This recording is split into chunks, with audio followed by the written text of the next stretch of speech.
So this is the concept. This is the concept we've got. We know that there are millions and millions of people cycling across the UK, across Europe. We want every single one of these people to campaign for change. We want to give the tools to everyone to make cycling better. And that is by helping each and every one of the people cycling on the streets help the people in charge see what the problems are on the road, help them see what near misses are happening, what's stressful, what's not comfortable. We want to help them aggregate all this information and use it to make an evidence-based change and campaign for better infrastructure and better driving behavior. Our concept is a cycling product. Essentially, you press a button, and the idea is you make cycling better with every single button press. You've all heard of cycling cameras, I think. They are extremely hard to use, and extremely technical, time-consuming, and we think that's a better solution.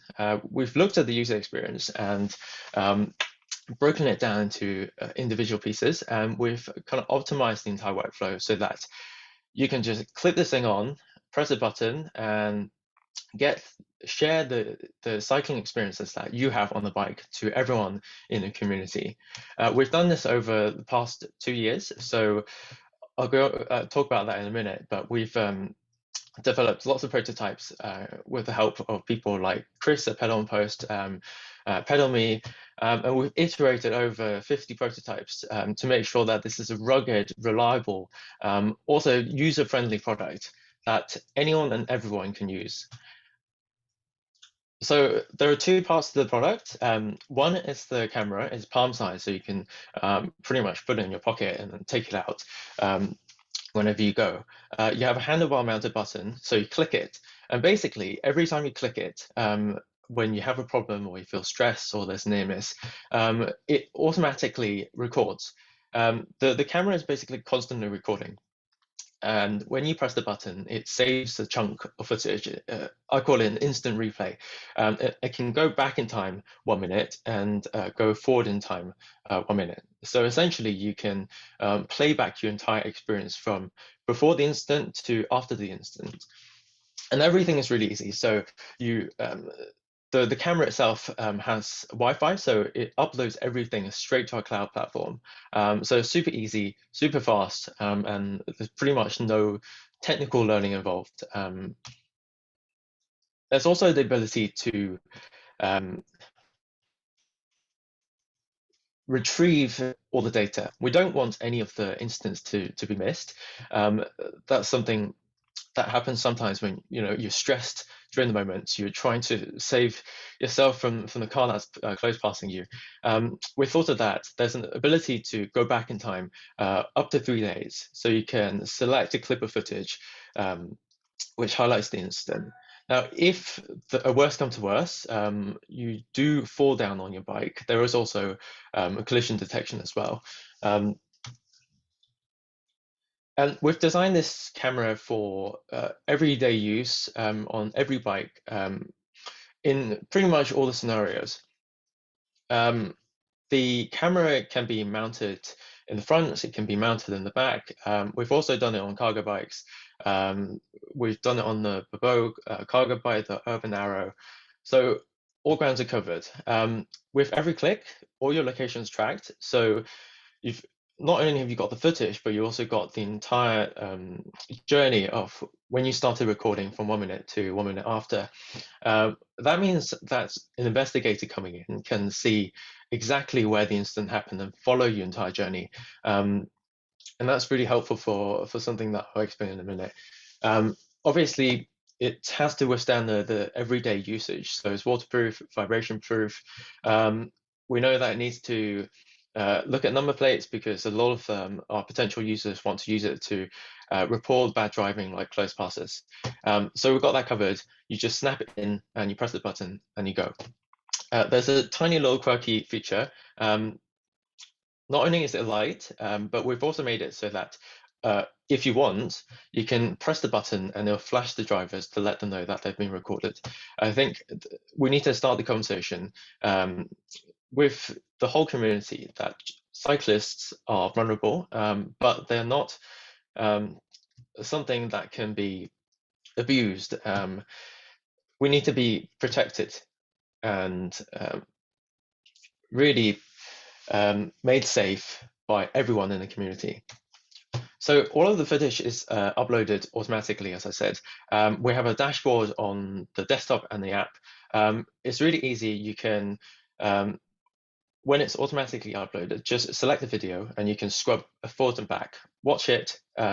You can add a bit of information by adding tags and then save it. The difference with our platform is that it's really easy to share. There's a link, you can just send it straight to the police. But you can also share it with the community, which is a piece that I think is really interesting for a concept, which I'll go on to in a minute. There's also the facility to see other people's footage. So I think one of the problems that we faced, or we've chatted to cyclists and they faced, is that you get blocked footage. So I don't know, maybe a car passes by after you're close past and you can't see the number plate for whatever reason. You can get other people in the network who were around the time and the location of when you had the incident and ask them to get the footage. So that's a major benefit of a connected camera community, is that you're always looking out for each other and you can support each other. The major piece of our technology and our platform is what we want to do with the data. We want to improve cycling with better data, and I'll go on to what this means. So one, an easy example is this one. So I think a lot of you will probably empathize with this. You're planning a route and you want to find out how good the route is and how you navigate the route. Currently, you probably go on like Google Maps and you click forward, and you navigate the entire route. Sometimes you don't have coverage because Google Street View is completely vehicle-based. You don't see the cycle crossing junctions, you don't see cycle-specific markings, and you don't see cycle lanes, which are sometimes quite bad. So what we're proposing is that because everyone's recording, specifically cycle routes, you can look at a route plan that has videos of people who've cycled that route in the past. So hopefully that means it's easier to navigate the route, and you can also assess how good the cycle route is as well. On top of that, we're going to try and analyze the footage that's location tracked and see what kind of traffic level and types. So you can see for cycle-specific routes, what kind of traffic you're mixing. Maybe it's XUVs, buses, don't want that. Maybe the good routes that you want is completely low traffic, pedestrians walking. Maybe you have a threshold. You don't want cars going past you every minute. Maybe you don't want a route that has lots of traffic where you have to filter because you're not so confident. So you can do that with our data. The other thing is avoiding stress. So we can measure the sound levels, and as I said, the amount of traffic that is in each route throughout the day, specific to cyclists. So you can use this to tailor your stress level and also ride where it's safe. Because we have a map of near misses that everyone are having, or even problems, potholes, or where you feel unsafe because the lighting is bad, or where, I don't know, there's lots of examples. You can plan around our previous data sets so that you're pretty confident you're going to be safe when you create a new route. But there also has to be a fun element in it as well. With the inputs that everyone has into a platform, people can share whether they like a route or not, and whether it's scenic, and whether there's fun things going on. So There's lots of things we can do with route planning. I think once we get people sharing data with this camera, the possibilities are pretty big. There's also an element of monitoring. So one of the major things that we want to do is use this data to create change. On a passive level, this means a kind of neighborhood watch concept. One thing we've noticed from our trials with Pedal and Post and Pedal Me is that there's lots of parking on cycle routes that they go on. You can see the examples there, that those are from Pedal Me cameras, sorry, Pedal and Post cameras. What we can do is give this data to councils. Councils currently or are about to have the powers to enforce parking, but they don't have cameras covering every single angle on every street. But we do. With our cameras, you have a constant live update or near live update every single day of parking problems or people enriching on restricted areas such as LTNs. We can have an active map that we give to councils and they can do the monitoring and enforcement. If you have road problems, we can let them know as well. We've actually had an example during one of the trials where we had a user who had a sign on the cycle lane. We talked to the council, they talked to the council, and the problem got fixed on the same day. So this is the power. Okay, if you have the data and it's pretty up to date, you can make change pretty instantly for small problems. You can also use the data to talk to commercial operators. There's been talk about bus drivers, taxi companies, maybe lorry companies. We plan to build a database of all the commercial operators who are around cyclists. If there are problems, we can directly engage with these companies and share data with them and make sure that they make change. I think once you have a certain volume of data, you can't really avoid the issue. The evidence is there, it speaks for itself. There's really no way around it. There's also a level of public engagement and visibility as well, which I'll go on to in a minute. I think the last part of the data piece is active engagement. So our major concept with the data is all about evidence-based change. We've spoken to Oxford County Council. I know some of you are not so keen on OCC, but we've done a project with them based off a grant. We've interviewed various stakeholders. One of the things that they've said that we've heard reiterated by other transport authorities like TfL is that there's a mismatch between collision stats and the perception of an area. There's no near miss data currently, so authorities don't know where people are having near accidents. They only have the data about where people are getting injured, so they can't really see where things are going wrong before they go wrong. We're about to change that with our data. So I'm going to make it very techy by saying, okay, we can add a bit of machine learning and unbias the data. Yes, there's an element of that. We can automatically detect all the information that we get from the videos and distill it down into very understandable, easy to use information for everyone. But what we want to do is use the data for change, for action. So our idea is that you can say, get some data of areas from 6 months before the schemes are introduced. You can see what people are doing, what near misses they're having, how people are perceiving an area, whether they feel comfortable or stressed. And then after the schemes are implemented, you can monitor stuff like traffic levels and the rate of near misses and see if there's an actual improvement. You can use this for two reasons. One, you can hold councils to account, but you can also use this to transfer learnings across different councils and authorities across the UK, across Europe. I think that's very important. We've spoken to a lot of people, and sometimes there's not a lot of cross transfer of knowledge, especially to do with safety. I think for the police as well, there's a certain standard of prosecution. With people who are submitting these problems on our platform, we can correlate them to what police do. Some people might report through our platform to the police.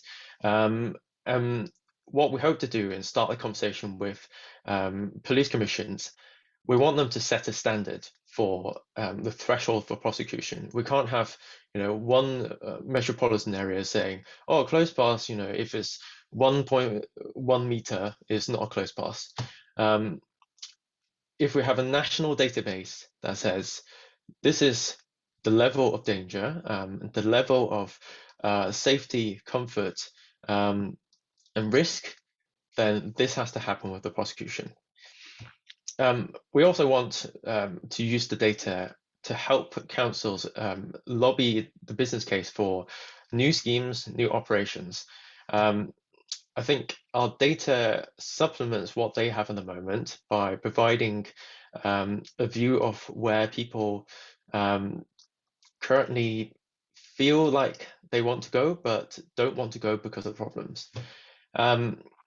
So I think all in all, we've got a lot of information, a lot of targets that we want to achieve with this data, and we want your help. And we'll have a discussion at the end, but our plan is to open access this data.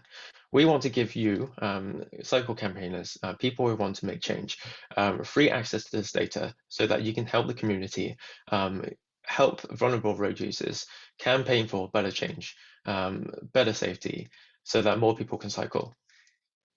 Okay, so a bit about what we did in Oxford. So over the last couple of years, we've been going on a plan of, going on a journey of discovery. Making a camera is quite hard, and I think we picked the hardest problem that we can find by working with couriers, because people like Chris work very many hours. They're very hardworking. They cover a long distance. And it's a fantastic opportunity to test our kit to make sure that it's reliable for everyday use for the long term. So we've divided these cameras with, as I mentioned before, Pedal and Post, Pedal Me in London, and also Trial in Government Jersey. And you can see some examples of the camera being mounted, and Chris has made very good use of the footage, as some of you might have seen on his Twitter feed. And hopefully this has led to change. And there's been a few police reports as well, which I'll show you in a minute. So here's some examples. I think this is quite relevant. This is of the plane roundabout. So with the footage, just by clicking a button, you can quite easily get footage of problems like this. The roundabout is narrow, is blocking the way, and it helps people who haven't cycled there see what the problem is. Hold on. Here we go. You make problems like this visible as well, close passes. And we've had stuff in Jersey where it's quite horrific. You get a lorry overtaking just as a car is passing on the other lane. So a lot of this problem is not visible, and this trial has really shown us that by making the experience of collecting these videos a lot easier, you can start to see a lot more problems that people are having and start a much bigger conversation about change. So this is the culmination of what we did in the trial in Oxford. It was a very short period of time. We collected, or rather Chris and his team collected 104 data points. They were categorized by an expert, cycle instructor. There were 77 incidents, 16 close passes, and 13 obstructions, as I've shown you earlier. So with this, you can start building a map. Of course, you can build a hotspot map, but you can also build an interactive database that anyone and everyone can see. And if you're interested, you can click on or rather type in the link at the bottom where you can have a play around with the Oxford trial data and play the videos yourself. So this is our plan at the moment. We have been preparing our product for launch. We know that having a cycle camera out there in real life is difficult. We've heard it from our competitors during our market research. They break, they don't work in the field, they leak, they die. So we've been trying to get ahead of that by doing the pilot trials. In the next couple of months, we are planning a Kickstarter launch. We tried to get grant funding for this, but unfortunately we weren't successful. But we still want people to get a hold of our cameras. And so we're going to pre-sell this camera on the Kickstarter platform, which means straight after the Kickstarter, we're going to launch production, we're going to make the cameras. Partway through, we're going to run a beta trial. So if anyone's interested in helping us put the camera on their bike and give it a go, you can. Please contact us. And then roughly around 6 months later, but please don't hold my word to it, but we'll try the best we can. We'll ship the products to all our customers by around October 2022. And then in the long term, we see the much bigger play, the much more exciting play, as people start using this camera to capture the data. We're going to start building out the data platform. One of the things that we tried to do last year that didn't work was we talked to local authorities with the data that we had. The first thing they wanted to do was check whether the data is trustworthy. We didn't have enough data. So I think this is a great opportunity. If the Kickstarter goes ahead and is successful, we can collect a lot more data with help from people like yourselves. And start collecting this trustworthy, high volume of data that people can start using to campaign for change. So that's about all I'm going to say from my presentation. I think what I'd like to do is start a discussion. I'm sure a lot of you have a lot of questions. I've been talking very, very fast, so apologies if I've been overloading you with information. But yeah, I'd like to have a discussion about how we can make a better future with the concept that we've presented today. And feel free to scrutinize our ideas. We welcome any suggestions or criticisms. We're always looking to learn. Thank you. Thank you, Crispian. That was a fantastic explanation of what you've achieved so far. And I think clearly the technology is quite fantastic. I've jotted down a few people who've made comments that I feel deserve wider discussion. I wonder if Jamie Blomfield can come up, unmute, and are you there? Yes. Great. Hi, Jamie. Hi there. Did you want me just to repeat my question in the chat? Mind, yes. Yeah.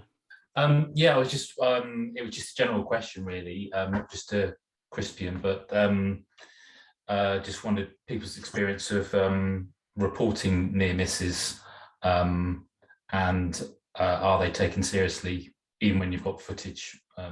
Yeah, or anybody successfully prosecuted anybody who's done some bad behaviour on the road against them? Yeah, so I think we're quite lucky. In the island of Jersey, we've had success. We had a cyclist who used one of our cameras. They were cycling with kids, actually as in one of those videos that I just showed. The police took action. They sent the driver a notice of intended prosecution.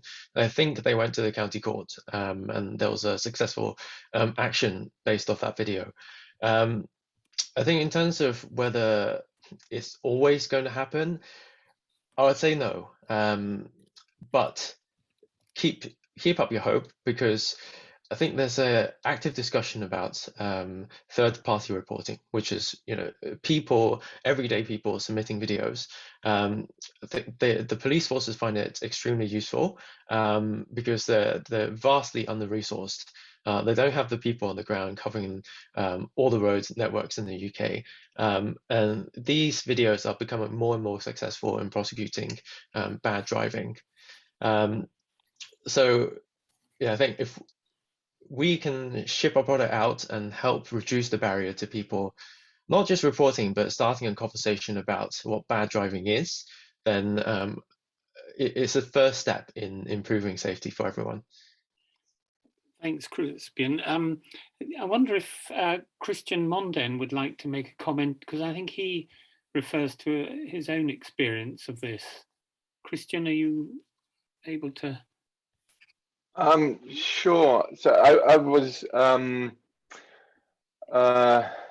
yeah, I had an incident where a bus tried to push me off the bus lane, and the bus company did take it up because it was all recorded, and they said it was very clear. The driver made his intentions very clear as well. But because I stayed on my bus, the police explained to me that they wouldn't do anything with it because it was not their priority. So unless there's an injury, and somebody posted the kind of flow chart also here.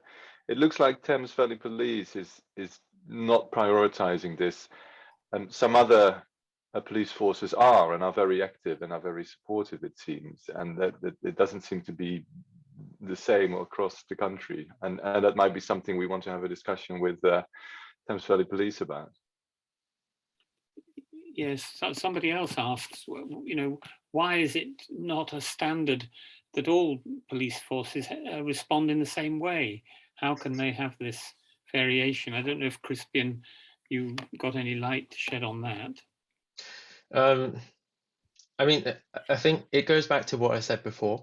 There's lots of individual actors in the road safety spaces. I think there's lots of silos. I reckon that the individual police forces are not communicating their learnings across the industry. There is a movement going on at the moment. This third-party reporting championed by Andy Cox. And I think things will improve. What we want to achieve with our platform, building these databases of near misses and prosecution standard, is going to start that conversation as well. Once you have evidence of what is and is not prosecutable, I think prosecution teams on police forces will feel more comfortable increasing their threshold for what is and isn't dangerous. Yeah, and Ben points out that actually local police commissioners work out their local priorities. So I suppose we probably ought to be grateful for that. Steve Unwin was wondering about the technical side, the camera, and I wonder, Steve, can you just expand on that? Yeah, so I'll just come back. Yeah, I mean, if your cameras look like you say they're either front or rear mounted, are you finding that is collecting the data you want, or is sufficient, or I mean, would some sort of 360 camera be better? Because certainly for close passes, you know, it's much better to have a behind and in front view.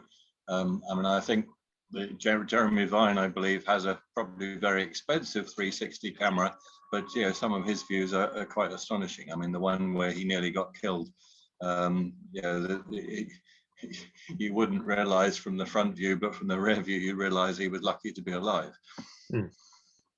Yeah, so there are lots of camera options out there. As you say, the Insta360 is a good camera for that kind of work.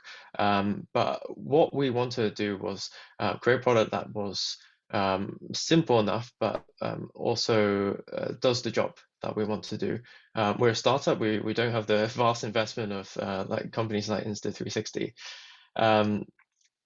In terms of doing the job well and sufficiently, I think we can. So you can mount the camera in the front and the back, and it's a wide angle lens, so you can see pretty much people coming in, approaching from your left to right to the point where you can see the number plate. And because the button is synchronized to the camera, you can have two cameras on the bike. So one press of the button, and you can have 2 cameras recording the footage from front and back. So we think we've got it covered.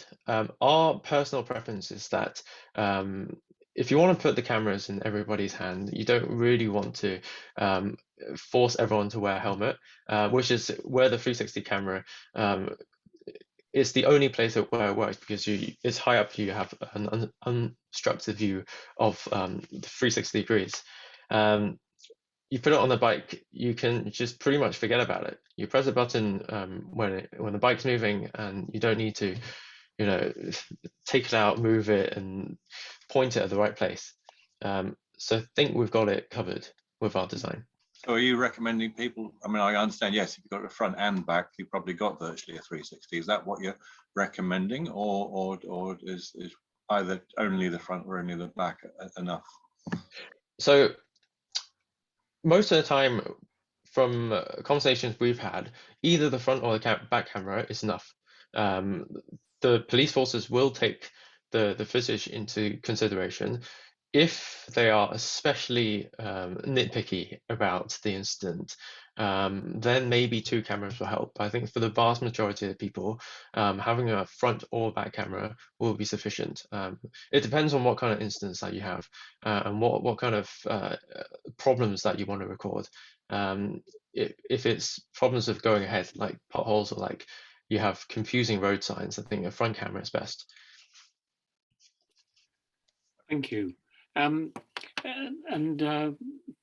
Martin Powell, there's been quite a discussion going on the chat about you know, what happens to the videos that you record. And one, Ben in particular, asked, is the footage being shared all the time, or is it only when you've recorded it? And Martin, perhaps you'd like to just explain your concern about, from the GDPR point of view, if Martin Powell wants to. Oh, there you are. Hi. Oh yeah. Yeah, it's not so much a concern, more of a question, really. I mean, if you're collecting the data by cycling and filming and press the button, and you know, you see an incident that is dangerous driving or something like that, and that gets reported, and what's your sort of responsibility if a case goes to court, you know, and the evidence is challenged, as it often will be? Do you then become a witness involved in the court case, or is it a case of you send the film in, that's it, job done, you know, you're no longer involved? So I just wondered what the, you know, that scenario, you know, how that would play out, because obviously one of the purposes of doing this is to cut down on things like dangerous and careless driving. Yeah. Okay, I'll try and answer that. So we are a platform currently in the current state. We store the videos, and the sharing only happens if you give us express permission to share it. And what we plan to do is only allow the footage that will benefit the community, information about safety, or information about problems, road design problems, or other stressful issues, for those to be expressly permitted before they're shared. Now, in terms of witnesses, I think the cyclist who owns the camera will still be the witness, because they're the one who's the victim, and they're the one who witnessed the event. We'll only be the kind of data storage provider for that footage, but we can guarantee to the police forces and provide some kind of evidence to back up as to the authenticity and the accuracy of the data. Sometimes they use timestamps, and we have a atomic clock which is synchronized to the GPS system, so the time will be accurate. They don't usually argue on that point, but it's there, and we can provide an assurance about tamper proofing. So the footage is stored securely on the server. If you want it to be only shared with specific people because it's going to court case, then it can be hidden from public viewing. In terms of the future, one of the things we want to do is provide a service, an objective assessment of safety footage from cyclists, because I think there's a lot of opinions about what is and isn't safe, and by collating all of the footage together in one place, having an experience across the country, across Europe, you can start to build a really clear, objective picture of what is and isn't safe. So maybe in the future we can be third-party expert witnesses for stuff like court cases. But I mean, more importantly, is also to provide expertise to people who build and improve infrastructure as well. Thanks, Crispian.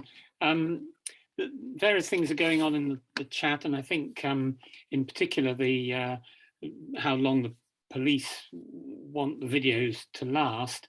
One question that's also come up is how transferable the camera is, and what most utility bikes going around Oxford have got panniers and racks and all the rest of it. And do you have fittings that make it fairly easy to swap from one bike to another, or what's your plan? Oh yeah, definitely. I'll answer the fitting one first. So we've done research, and we hate these complicated like screw on. It takes too much time. So our system, you just clip it on, clip it off. It's literally a one-handed operation. You can wear a glove. You just go to your bike, put it on, done. We have looked at a lot of bikes in our research. Actually, I collect bikes for the Bike Project as a refugee charity, and so I come across a lot of different bikes, from expensive ones to really cheap ones. So we've designed our system so that it mounts on different handlebar sizes, different handlebar angles. They can go on dynamo mounts for bikes with dynamo lights. There's also potential facility to connect to e-bike systems as well. For couriers that we talked to, they have a long running life. Although our battery is quite long, you can connect it and boost it up by the e-bike battery and have it run even longer. So yeah, we're not gonna allow anyone to not mount their camera on their bike. There will be a solution. In terms of the footage length, just a quick one on that. Yes, some police forces require 2 minutes or 4 minutes, whatever. As I said before, there is a facility to get back footage from before. There's a recovery mode. You can also set for your specific area how long you want your footage to be. So it doesn't have to be just 1 minute. It can be 30 seconds, 2 minutes, whatever you want. So that should cover that. Thank you very much. And just going back to your slides, and could you tell me again what the timeline is? Because I'm sure that half the audience now want to get their hands on one of these. And I know Chris Benton, who I'm sorry he couldn't be here, was very eager to know. So just take us through again how this might work for the average Cyclops member, if you see what I mean. How we... Yeah, so if you sign up on our mailing list or at onsee.co.uk, there's a link. What we plan to do is give out a discount to early mailing list sign up members. So once the Kickstarter launches and you'll be notified via that email, there will be a page where you can click pay. You basically pay a upfront fee to buy the camera at a discounted rate. We'll go away and produce the camera, and after roughly 6 months, and it'll be difficult, but we can do it because of the pandemic issues, logistics, etc. We're going to ship it to everyone. we have done the design before. So over the last couple of months, we've been off the back of the trial and the pilots, taken all the learnings from those use scenarios, and iterated the design of the product. So we've made sure that everything is producible, it's low cost, and it's going to be rugged for everyday use. So as soon as the Kickstarter happens, we're just going to press go with the suppliers, and they're going to make it for us. That's great. So the message is, if you're interested, get your name on that early bird list on the website. Thanks. Please do. James McNally had his hand up, and sorry, yes. Oh, hi, there you are. Great. Thanks, Andy. Sorry to come back. It's a great presentation. It's an interesting tool. I've tried various handlebar, seat post, helmet mounted cameras over the years. I've really struggled to find one that's perfect. So I'd be happy to see one that works better. I think the data protection issues are not trivial here, and I would advise you to take a look at the Information Commissioner's Office, the ICO website, about the definition of a data processor and a data controller. I think you probably are looking at being a data controller here with the full responsibilities of that. And the ICO generally do consider number plates of private individuals and sole traders. They do consider that to be personal data, falls within the scope of GDPR.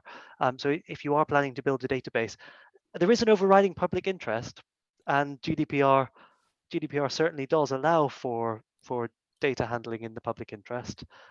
So you're not completely out on the limb here, but you do need to be careful that you operate kind of within the existing legislation. That legislation is all being reviewed. Big data needs it to be reviewed, but we're not quite there yet. As somebody who's had to write the occasional data protection impact assessment, I suggest you need to do a DPIA for this project. Yeah, so we've done a DPIA. We actually spoke to the ICO this morning Good. to talk about this exact issue of who's the data controller and processor. So it's completely valid points. We're looking into it.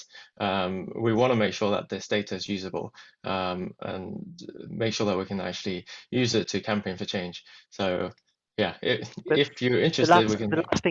The last thing you want is for some driver who has cut one of your users up to actually say that you infringed on their personal data.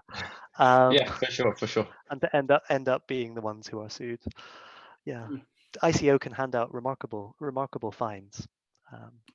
Yeah. Good. Jake, could I ask you to ask the question about vibration and so on? And well, I've got two questions.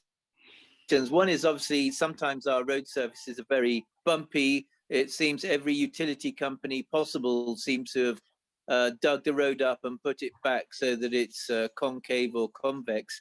So just a question about sort of how the camera will perform with regard to shaking. And also had a comment about your mission statement, which is very bizarre. We're in the business to save people from bad cycling. So it seems that you're in the business of catching people going through red lights and bad cyclists. So I do suggest that your mission statement could be better. Like, we're in the business of making cycling safer. Might be a bit better. So two questions there, or one in the comment. Yeah. No, fair enough. I did say that I accept criticisms. So we'll take that under review. It was a helpful comment. Not okay, a constructive, helpful comment. Yeah, no, we'll take that into consideration. That's really helpful. Vibration. Yes, actually, one of the key learnings we got from trials in Oxford, London, Jersey was the vibration issue. We knew from the footage that it's important to get the number plates, and vibration doesn't help.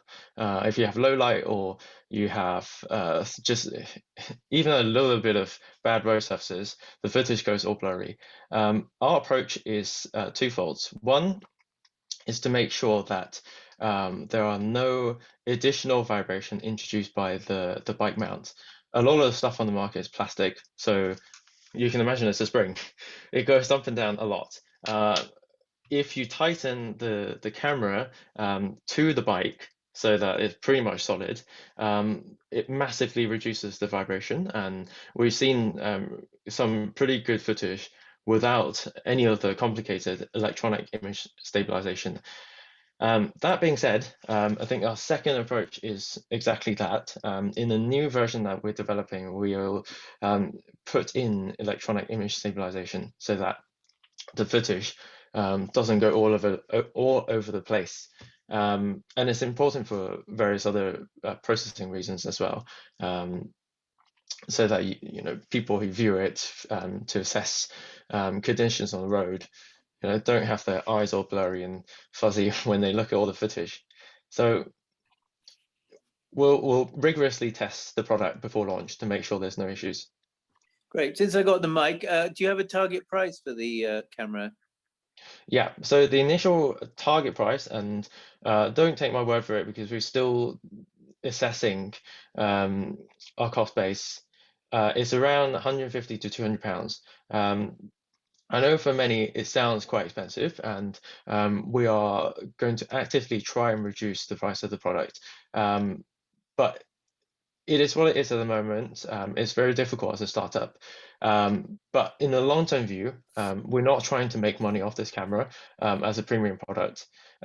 As our mission stated, we're trying to get data to make better cycling. So the more people who have this camera is going to help the entire community effort in making the change. And the additional thing we're trying to do is get more grant funding. So that some people who maybe can't afford the camera can benefit from low-cost pilots or even free pilots. And hopefully we'll see them running around in cities like Oxford very soon. Thank you. Thanks. That aspect, you did mention low light. Presumably there's a limit to what they can see at night. Yes. So low light wise, it's a difficult and challenging problem. But I think half of our problem is solved. Half of the cycling that people do are in daylight, so that's great. We've done two things to mitigate that problem. One is we have a light, so that helps see what's in front of the road or behind the bike. And because there's a light tied to the camera, you can do a clever thing. You can flash the light so that you illuminate number plates really easily. The second thing we're trying to do, and we've had learnings from our trials, is that our camera can be improved. You can put a bigger lens in it. You can improve the quality of the chip. We know it's important, so we're actively looking at sourcing the right chip and the right lens that will do the job. Thanks. Well, let me just check if there's any other questions. You've worked very hard this evening, Crispian. Thank you, and whetted all our appetites. I think you presented to us 18 months ago or so, and you've made great progress since then. And I think we'll ask if you could keep us informed. Oh, Martin Powell has just got one last question. Martin, do you want to just throw that out? Oh, no. Yeah. Yeah, it's just you've mentioned getting the videos and the information in front and the maps of hotspots in front, so that there can be legislative change or prosecution of poor driving. What's your sort of strategy or plan for actually getting that in front of decision makers and getting them to take notice of it and take action on it? Because obviously there are lots and lots of pressure groups always trying to get in front of that. What are your thoughts around that process? How are you going to go through that? So our current approach is trying to meet the organic interests of departments who plan active travel. We've actually engaged TfL, and obviously we've also had grant funding with Oxfordshire County Council, who expressed an active interest in using this data. There isn't data out there, but everyone is trying to get more people cycling, but there isn't a lot of information about where people feel unsafe, how it looks like on the road, and what can be improved. Sometimes you just need to see for yourself. So what we're trying to do in our strategy is, this phase one is sell the camera, get lots of data from this massive community who can help each other. The first thing we need to do is make sure that the data is trustworthy. So we'll work with councils that we've previously engaged and make sure that they can cross-validate our data against whatever benchmark that they have. And then we can start the conversation. I think the strategy is to just get the foot in the door, start using this safety and cyclist data bit by bit, and then we can start going to more use cases, more councils, and prove it out. There's one thing as well, which is also about the trustworthiness. There is not a lot of research papers and techniques to analyze this kind of data. So one of the things we're trying to do is work with academics who are experts in this area to develop new techniques to look at cycling vulnerable route users, near-miss footage and videos. So we have a couple of projects in the pipeline, and we hope they will happen in parallel with the Kickstarter.